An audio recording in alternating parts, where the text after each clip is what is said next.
Mr. Chairman, Ranking Member Feinstein, and members of the committee, my name is Laura Wolk, and I am a former student and mentee of Judge Amy Coney Barrett.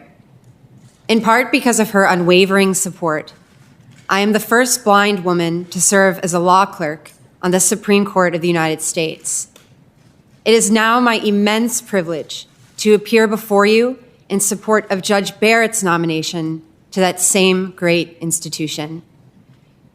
You have heard over the past few days about Judge Barrett's judicial qualities, which are beyond reproach. But should you confirm Amy Barrett, the country will receive something far greater than simply an unparalleled legal mind. It will gain the service of one of the kindest individuals I have ever known. Her brilliance is matched only by her compassion, and her integrity is unassailable. I am not speaking in mere abstractions here. Rather, I have experienced these characteristics firsthand with life-changing results. Because I am completely blind, I rely heavily on assistive technology to compete on a level playing field with my sighted peers. Before arriving at Notre Dame Law School in 2013, I worked hard to ensure that the university would purchase backup copies of the technology I use. But upon arrival, I discovered that bureaucratic glitches left me without access to that technology. And on cue, my personal laptop immediately began to fail. Overnight, I found myself struggling to keep up in class, falling increasingly behind with each passing hour. I needed help, and I needed it fast. I'd been Judge Barrett's student only for a few weeks, but her graciousness and warmth gave me hope that she could provide me with that assistance. Even so, I maintained relatively low expectations. Based on my past experience, I assumed that Judge Barrett would simply direct me to the proper bureaucratic channels, which could still take weeks, if not longer, to navigate. But Judge Barrett did something altogether different. She silently listened with deep attention as I explained my situation, giving me the freedom to let down my guard and come apart. As a disabled person, I am accustomed to acting as if I have everything under control, when in reality, the world feels like it is spinning out from under me. But in front of Judge Barrett, I was able to let the mask slip and indeed to disappear completely. I poured out all my concerns, not just about technology and my worries about failing classes, but all the burdens I currently carried as a disabled woman navigating a brand new environment. When I finished, Judge Barrett leaned forward and looked at me intently.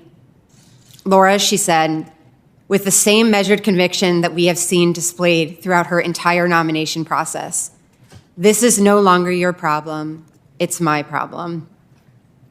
I can't capture adequately the relief that washed over me at her words. Her offer was rare enough in its own right, but even when such offers are extended, many unfortunately do not follow through. It's hard to trust an offer of assistance, no matter how desperately it is needed or earnestly it is given. Not so with Judge Barrett. Anyone who has interacted with her knows that she is a woman of her word. She means what she says, and she says what she means. When she promised to advocate for me, she commanded my trust. To this day, I do not know what Judge Barrett did to solve my problem, itself a testament to her humility. All I know is that the technology arrived promptly, which in turn allowed me to excel and to place me in a position that would eventually allow me to apply for a clerkship on the Supreme Court. This encounter was the first in which Judge Barrett demonstrated the depth of her generous spirit, but it was far from the last. She has remained a constant source of strength, encouragement, and solace as I have pursued professional and personal opportunities with no roadmap to guide me.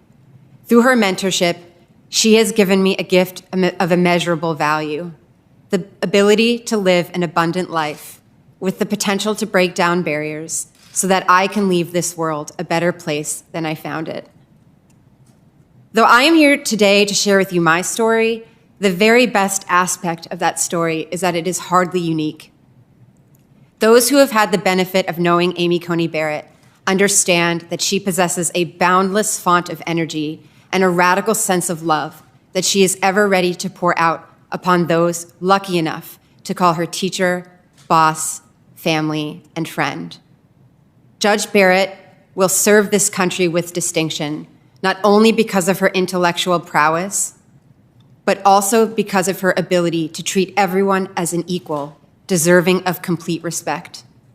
As a beneficiary of both of these qualities, I urge you to confirm Judge Amy Coney Barrett to the Supreme Court of the United States.